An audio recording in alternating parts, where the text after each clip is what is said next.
सामने से एक खूबसूरत लड़की गुजरी और ना चाहते हुए भी हमारी नजरें उस पर जा टिकी। वो हमसे दूर जा चुकी है, लेकिन हमारा मन पलट पलट कर उसे देखना चाहता है, उसका दीदार करना चाहता है। हम चाहते तो हैं कि हमारा मन उसके पीछे ना भागे, लेकिन हमारा मन उसके पीछे पीछे ही चलता जाता है।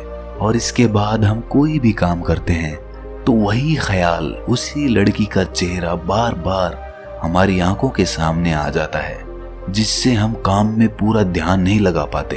और हम ये समझ भी नहीं पाते कि इतना संकल्प और इतनी शपथ लेने के बाद भी हम अपने मन को नियंत्रण में क्यों नहीं कर पाते।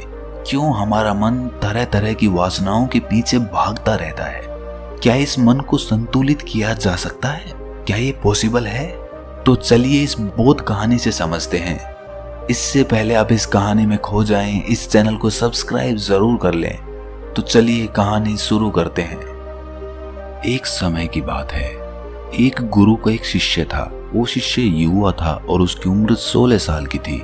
वो शिष्य रोज भिक्षा मांगने जाता था। एक दिन रास्ते में उसने देखा कि एक लड़का जो 16-17 साल का होगा, एक पेड़ के पीछे छिपकर किसी को देख रहा था।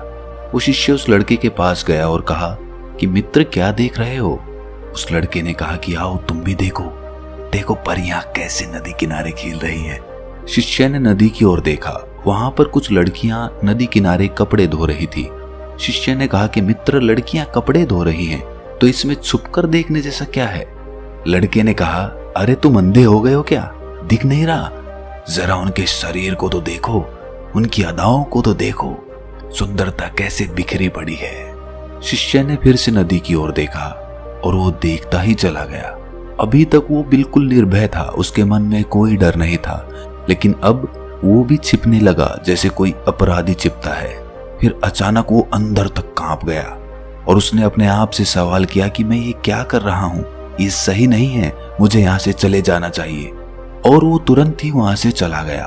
वो आश्रम पहुंचा और अपने कार्यों में लग गया, लेकिन जो उसने देखा था वो उसकी आंखों के सामने बार बार आ रहा था। मन में वही चल रहा था। उसका मन दोबारा से वहीं जाने के लिए लालायित हो रहा था। अब वो रोज जल्दी भिक्षा के लिए निकल जाता और वहीं उस लड़के के साथ छुपकर उन लड़कियों को देखता। अब ये उसका रोज का काम हो गया था। उस शिष्य का मन आश्रम के काम में नहीं लग रहा था। वो हर काम को आधा अधूरा ही कर रहा था। वो अलग ही दुनिया में खोया रहता था। जब गुरु उसे शिक्षा दे रहे होते तब भी उसका मन वहां नहीं होता। गुरु ने अपने शिष्य की इन हरकतों को भांप लिया। इसीलिए एक दिन गुरु ने शिष्य से कहा कि अब हम दोनों रोज साथ में भिक्षा मांगने जाएंगे। शिष्य ने कहा, नहीं गुरुदेव, आप परेशान क्यों होते हैं? मैं अकेला ही भिक्षा ठीक से मांग सकता हूँ। गुरु ने कहा, ठीक है, तो फिर तुम अकेले ही चले जाना। शिष्य आश्रम से भिक्षा मांगने के लिए चला गया। गुरु भी शिष्य को देखने के लिए कि वो कहाँ जाता है, किससे मिलता है, उसके पीछे चल दिए। कुछ दूर जाने के बाद एक रास्ते पर गुरु ने देखा कि उसका शिष्य एक लड़के के साथ एक पेड़ के पीछे अपराधी की तरह छिप रहा है और कुछ देख रहा है। गुरु अपने शिष्य के पीछे आकर खड़े हो गए और उन्होंने देखा कि उनका शिष्य छिपकर लड़कियों को देख रहा है जो अपने कपड़े धो रही थी। गुरु ने कहा, क्या इन लड़कियों से भी भिक्षा लेनी है तुम्हें? अपने गुरु की आवाज सुनते ही वो शिष्य घबरा गया, जैसे किसी चोर को किसी ने रंगे हाथों पकड़ लिया हो। उसकी हालत खराब हो गई। वो कुछ बोल भी नहीं पा रहा था।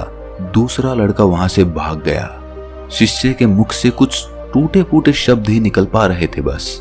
वो गुरु से नजरें नहीं मिला पा रहा था। गुरु ने कहा कि मेरा शिष्य तो निर्भय था, उसे तो किसी का डर नहीं था, लेकिन तुम तो डर के मारे कांप रहे हो। शिष्य ने कहा कि मेरा कोई दोस्त नहीं है गुरुदेव, उस लड़के ने मुझे बहका दिया था। आपकी शपथ खाकर कहता हूं कि अब मैं ऐसा कभी दोबारा नहीं करूंगा, मुझे माफ कर दीजिए। गुरु ने कहा, अरे कोई बात नहीं, लेकिन इस बात को ध्यान रखना, हम जैसी संगति करते हैं वैसे ही विचार हमारे होने लगते हैं। इसीलिए अच्छी संगति करो ताकि तुम्हारे भीतर सकारात्मक ऊर्जा प्रवाहित हो। वो शिष्य फिर से अपने आश्रम के काम पर ध्यान देने लगा। उसने उस रास्ते से भी जाना बंद कर दिया। वो दूसरे रास्ते से जाता। वो अपना काम ध्यान से करता, लेकिन धीरे धीरे उसके भीतर क्रोध की उत्पत्ति होने लगी। वो दूसरे शिष्यों पर क्रोध करता वो बेचैन रहता और ना ही सही समय पर भोजन करता। उसका भोजन भी आधा हो गया था। एक रात गुरु ने उस शिष्य से कहा, अब तक कितनी बार तुम अपनी शपथ तोड़ चुके हो। ये सुनते ही शिष्य अपने गुरु के चरणों में गिर गया और रोते हुए बोला, गुरुदेव, कई बार मैं उस शपथ को तोड़ चुका हूँ। उसके बाद कई बार शपथ ले भी चुका हूँ, लेकिन हर बार वो टूट जाती है। मेरा मन मेरे नियंत्रण में नहीं है। मैं चाहता हूँ अपने मन से इन सारे बुरे विचारों को निकाल दूं, लेकिन चाहकर भी ऐसा नहीं हो पा रहा है। गुरु ने शिष्य को उठाया और आश्रम के बगीचे की ओर ले गए और कहा, देखो, यहाँ पर कुछ नालियां बनी हुई हैं, जिनसे नदी का पानी इन पौधों तक आ रहा है और ये पानी निरंतर एक बहाव से आ रहा है। क्या तुम इस बहाव को रोक सकते हो? शिष्य ने कहा कि हाँ, क्यों नहीं। शिष्य ने कुछ रेत उठाकर उस नाली में डाल दिया। वो पानी थोड़ी देर के लिए रुका और फिर से उस रेत के ऊपर से निकल गया। गुरु ने कहा, अरे ये पानी तो रुका ही नहीं। इसके बाद शिष्य ने कुछ कंकड़ पत्थर उठाकर इकट्ठे किए और उस नाली में डाल दिए और पानी थोड़ी और देर के लिए रुक गया, लेकिन फिर से उन कंकड़ पत्थरों के ऊपर से निकल गया। गुरु ने कहा, शिष्य, ये क्या? अगर मैं शपथ लूं कि इस पानी को रोक दूंगा तो क्या मैं रोक नहीं सकता? शिष्य ने कहा कि कोई बात नहीं गुरुदेव, मैं आपकी शपथ अभी पूरी कर देता हूँ। इस पानी को तो मैं रोक ही सकता हूँ। वो शिष्य एक बड़ा सा पत्थर लेकर आया और उस नाली पर डाल दिया। पानी रुक गया। शिष्य ने कहा कि देखा गुरुदेव, पानी रुक गया, आपकी शपथ पूरी हो गई। गुरु थोड़ा सा मुस्कुराए और कहा, ध्यान से देखो, पानी रुका है, लेकिन वो पानी पीछे की नाली तोड़कर बाहर आ गया है और अगल बगल से बह रहा है और इस पत्थर से आगे भी आ गया है और अपना रास्ता बदलकर फिर से आगे की ओर बह जाएगा। और थोड़ी देर में ऐसा ही हुआ। गुरु ने कहा कि तुम्हारे साथ भी ऐसा ही हो रहा है। तुम बार बार शपथ ले रहे हो और हर बार तुम्हारी शपथ बड़ी होती जा रही है और हर बार तुम्हारी शपथ टूट जाती है और ये हमेशा ही टूटती रहेगी। कितना भी बड़ा पत्थर रख लो, पानी तो अपना रास्ता बना ही लेगा। ये देखकर शिष्य निराश हो गया और कहा, हे गुरुदेव, क्या कोई रास्ता नहीं है कि मैं अपनी शपथ पूरी कर सकूं और मैं सही रास्ते पर चल सकूं, बुरे विचार मेरे मन में ना आए। गुरु शिष्य को एक नदी के पास ले गए जहां से वो पानी आ रहा था। गुरु ने कहा कि ये पानी इस नदी से आ रहा है और अगर हम यहीं उस रास्ते को बंद कर दें जिससे ये पानी बगीचे में जा रहा है, तब क्या हमारी शपथ पूरी हो सकती है? शिष्य ने कहा कि अवश्य ऐसा हो सकता है। मैं इस पानी को यहीं से बंद कर देता हूँ, तब आगे पानी जाएगा ही नहीं और आपकी शपथ भी पूरी हो जाएगी।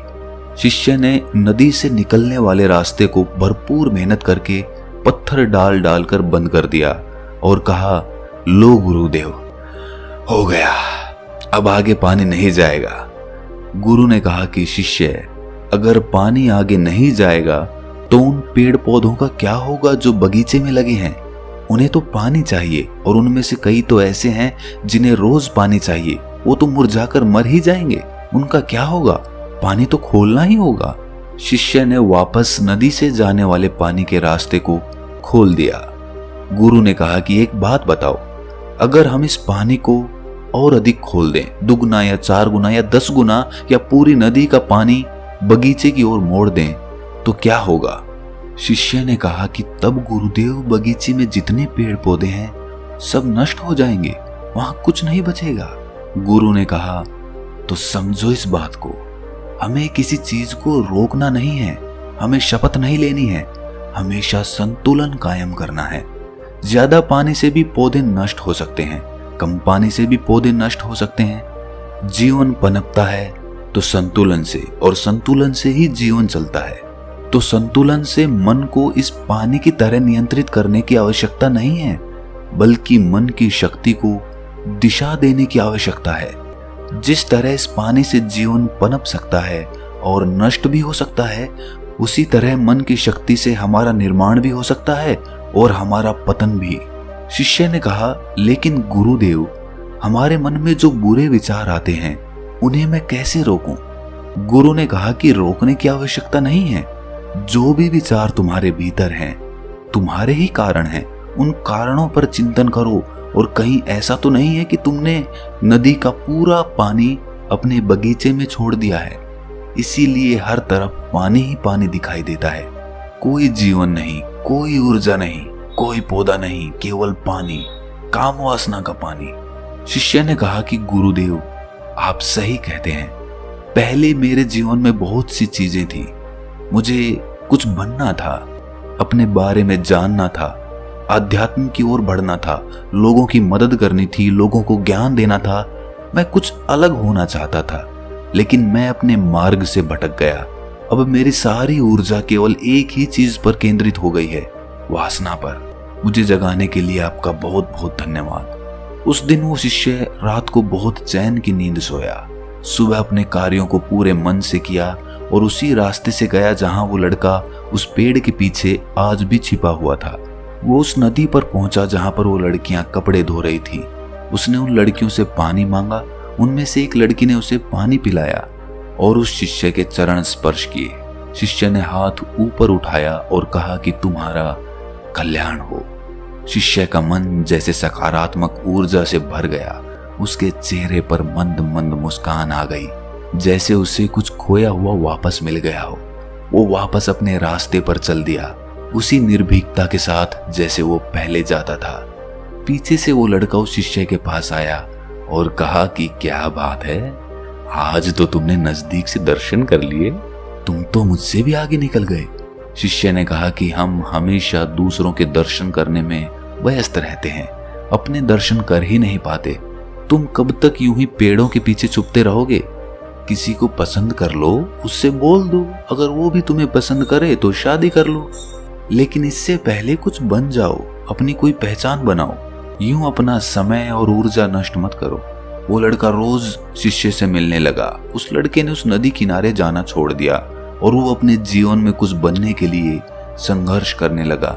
संगति का असर होता ही है, इसीलिए अपनी संगत बदलो, अपने विचार बदलो। अगर तुम खुद बदल रहे हो तो अपने आप को बदलते हुए देखो कि ये सही है या गलत। जब तुम्हारे मन में गंदे विचार आए तब अपने आप को दोषी मत मानना, आत्मग्लानि में मत जीना।